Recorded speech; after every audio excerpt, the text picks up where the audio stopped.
आता तेजस जे काही बोलला ते खरं आहे ना?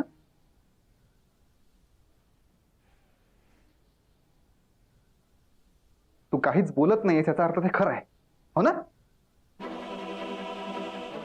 आता मला सांग, तू तेजसला सोहाबद्दल असं का सांगितलंस?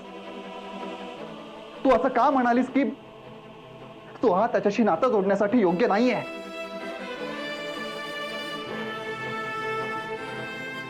मीनाक्षी, प्रत्येक वेळेस मी तुझ्या विचित्र वागण्याकडे दुर्लक्ष करत आलो. सगळे तुझ्या विरोधात असताना एक माणूस म्हणून तुला समजून घेत आलो, पण तू माझ्या चांगुलपणाचा फक्त फायदा घेतला. नाही मीनाक्षी, चूक तुझी नाहीये, चूक माझी आहे. आत्याई आणि सोहा तुझ्याबद्दल एवढं सगळं सांगत असताना मी तुझ्याकडे दुर्लक्ष केलं. सावध झालो असतो ना तर आज ही वेळच आली नसती.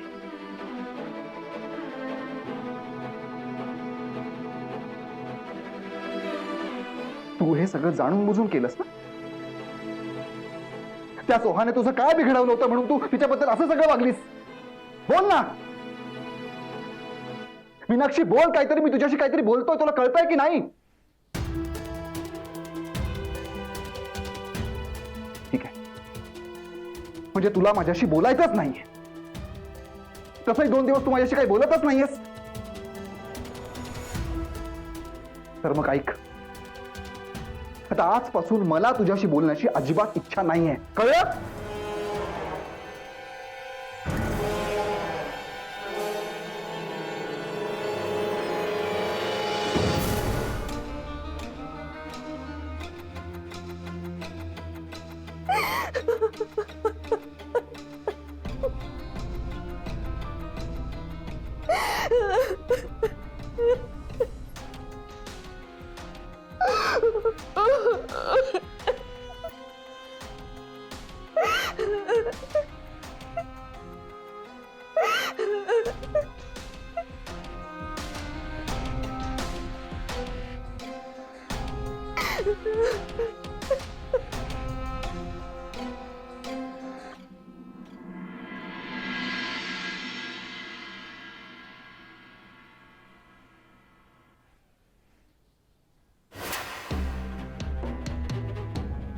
बोल ग बायको.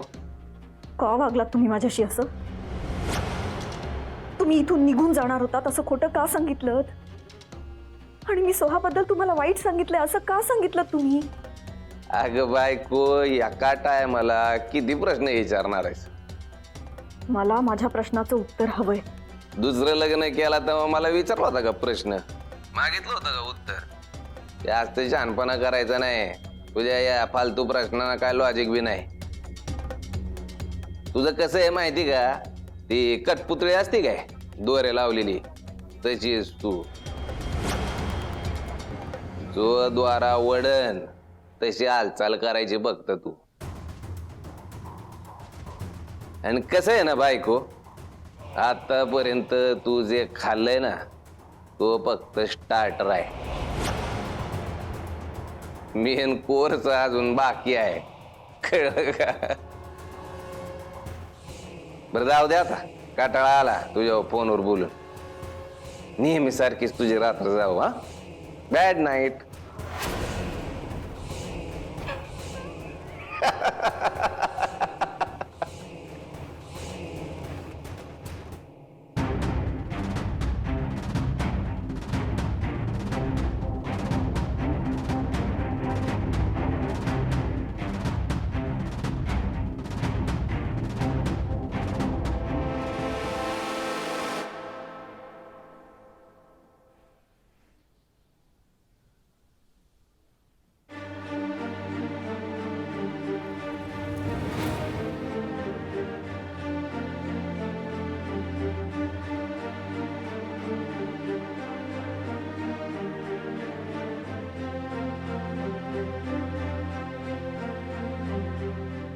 अत्याई, मला माफ कर. आपल्या घरात आलेली ही परिस्थिती मी नाही हँडल करू शकलो. अत्याई, प्लीज मला समजून घे ना. तुम्ही दोघींनी असं माझ्यापासून तोंड फिरवलं तर मी काय करणार आहे, सांग ना.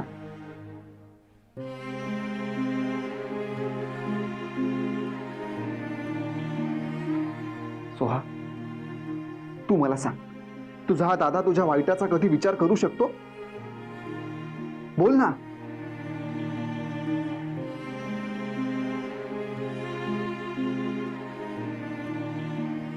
ठीक आहे, तरी तुम्हाला तसंच वाटत असेल तर तुम्ही द्याल ती शिक्षा भोगायला तयार आहे.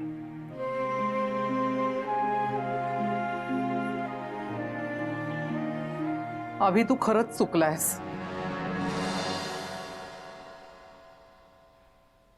मीनाक्षीच्या बाबतीत तू घेतलेले सगळे निर्णय चुकलेत.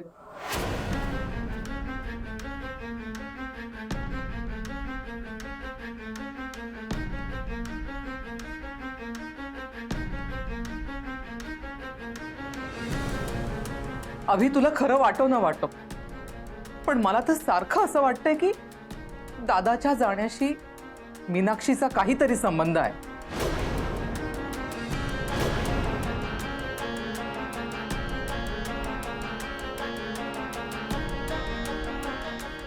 हे बघ अभि, ती मुलगी आपल्या घरासाठी कधीच योग्य नव्हती आणि यापुढे सुद्धा नसणार आहे.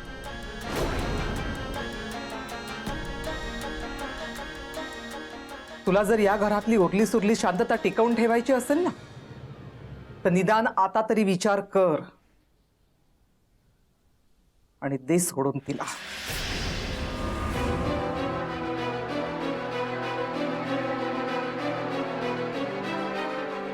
ती मुलगी तुझ्यासाठी योग्य नाही.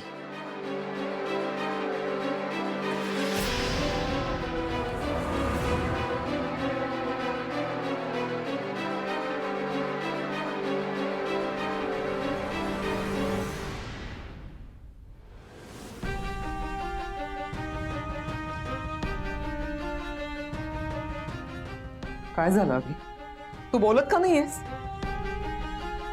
एवढं सगळं घडून गेल्यावरही तू गप्पच बसणार आहेस का नेहमीसारखा?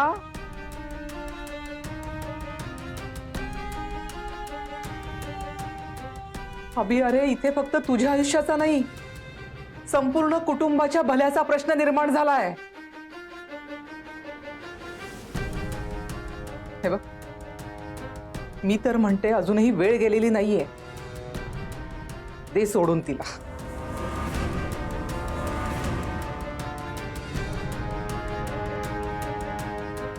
तुझ्यासाठी तिच्यापेक्षा तुझं स्वतःचं कुटुंब महत्वाचं आहे. अरे घरातला कर्ता पुरुष आहेस तू, आणि यापुढे या कुटुंबाची सगळी जबाबदारी तुझ्यावर आहे.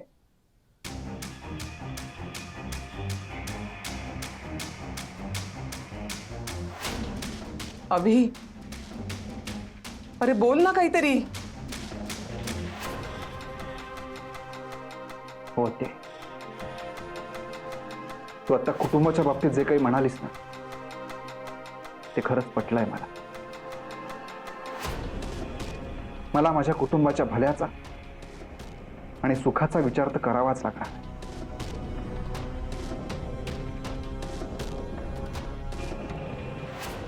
पण आत्याई, मी जेव्हा कुटुंबाबद्दल बोलतो तेव्हा मीनाक्षी सुद्धा याच कुटुंबाचा एक भाग आहे, हे मी नाही विसरू शकत.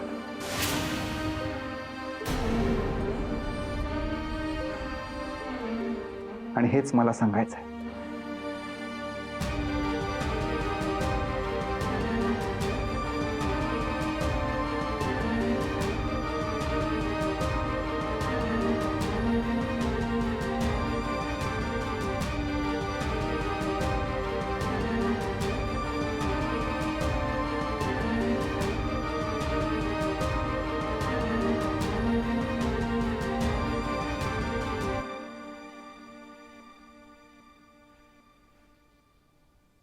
हे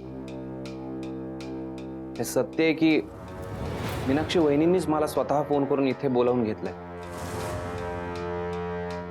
मी त्यांना म्हटलं की ठीक आहे, मग मी घरी येतो. मीनाक्षी वहिनींनी घरी भेटायला नकार दिला. वहिनी म्हटल्या की सोहा तुझ्या योग्यतेची मुलगी नाहीये.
अभि, मला माहितीये तुम्ही माझ्यावर रागवलाय, पण अभि तुम्ही विचार करताय तसं खरंच काही नाहीये. आपल्यात खूप मोठा गैरसमज झालाय. अभि, मी हात जोडते, पण प्लीज ह्या सगळ्यामुळे तुम्ही स्वतःला त्रास करून घेऊ नका. आणि जमलं तर मला माफ करा. प्लीज एक शब्दही बोलू नकोस आता. मला तुझ्याशी बोलण्याची अजिबात इच्छा नाहीये आणि तुझं ऐकून घेण्याची इच्छा नाही. जे काही घडलंय त्याबद्दल तर नाहीच नाही.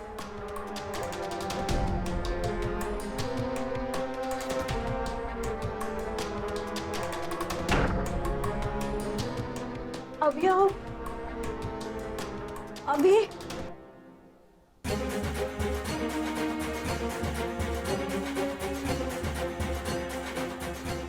अभि प्लीज ऐका ना माझं. सरक.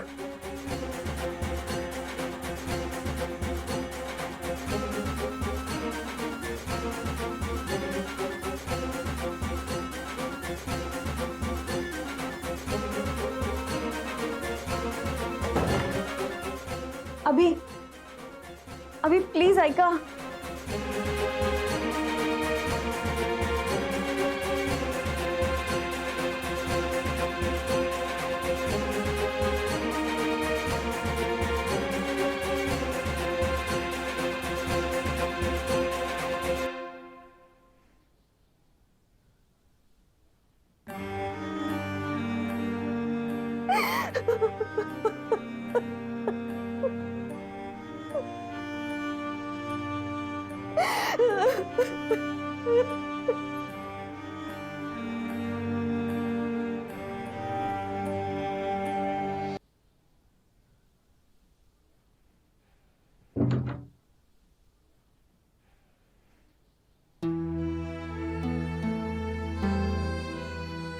मी आपल्या कुटुंबाच्या भल्यासाठीच योग्य ते निर्णय घेत आली. माझ्या कुटुंबाच्या सुखासाठी मी कधीही कुणाची पर्वा केली नाही आणि यापुढेही करणार नाही. आत्ते, पण दादा अजूनही मीनाक्षीच्या बाबतीत आधीसारखाच विचार करतो. त्याला अजूनही ती याच घरात हवीये. पाहिलंच ना जाताना काय बोलून गेला तो. पाहिलं ना, तिने त्याच्यासमोर खोटेपणाचा असा काही मुखवटा घातलाय ना की तिचं खरं रूप त्याला कळतच नाहीये. पण आता अभिला काहीही वाटू देत. या कुटुंबाच्या भल्यासाठी मी निर्णय घेणार आहे. तू काय निर्णय घ्यायचा ठरवलाय? आता काहीही झालं ना तरी ती या घरात राहणार नाही. कारण तिच्यामुळे आपल्या घरावर आधीच खूप संकट आली आहेत आणि ती जर इथे असेल ना तर यापुढेही येत राहतील.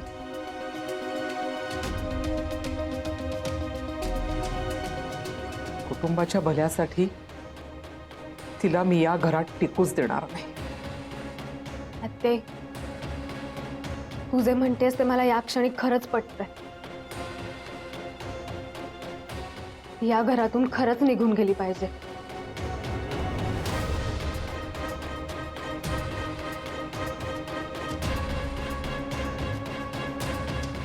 मग आता ती या घरातून गेलीच म्हणून समज. शेवटी तिची गाठ आता माझ्याशी आहे.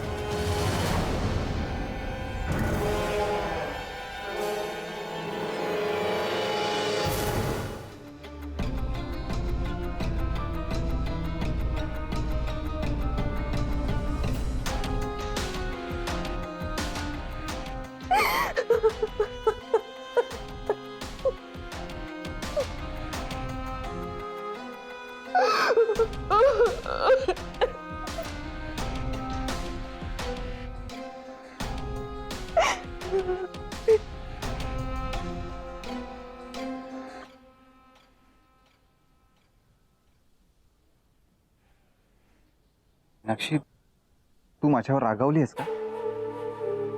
नाही हो, पण असं का विचारताय? मीनाक्षी प्लीज, तू कधीच माझ्याशी अबोला धरू नकोस.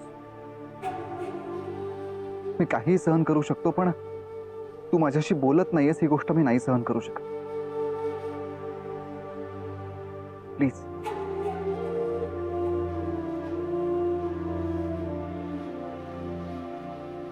नाही अभि, मी असं कधीच करणार नाही. अजिबात अबोला धरणार नाही मी. अहो, कारण मलाच ते जमणार नाही.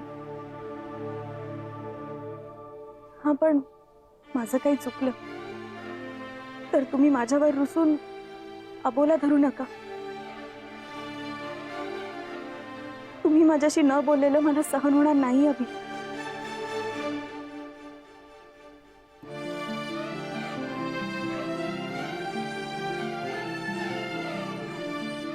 प्रॉमिस मीनाक्षी, आपल्यात असं कधीच होणार नाही.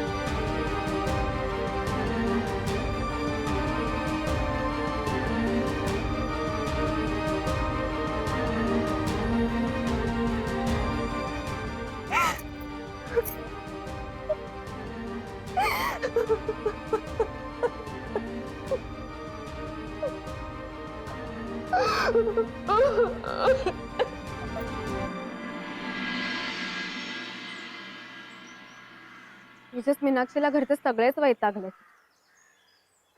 हे जे काही घडलं ना ते आमच्या सगळ्यांसाठीच खूप शॉकिंग होतं. म्हणजे मीनाक्षी असं वागू शकेल आम्हाला कधीच वाटलं नव्हतं रे.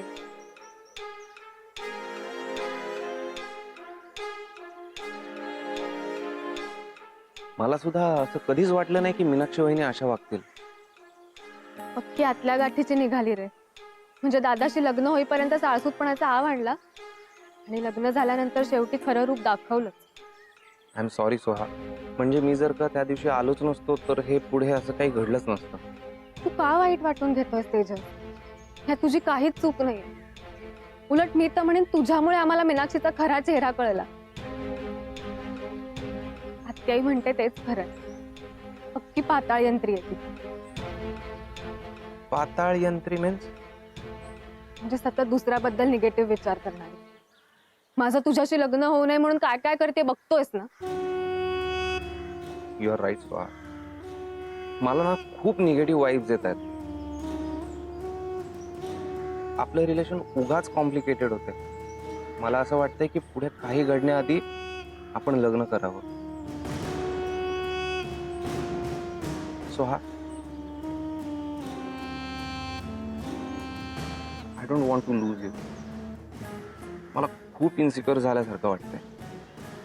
माझी कंडिशन काही वेगळी नाहीये तिथे.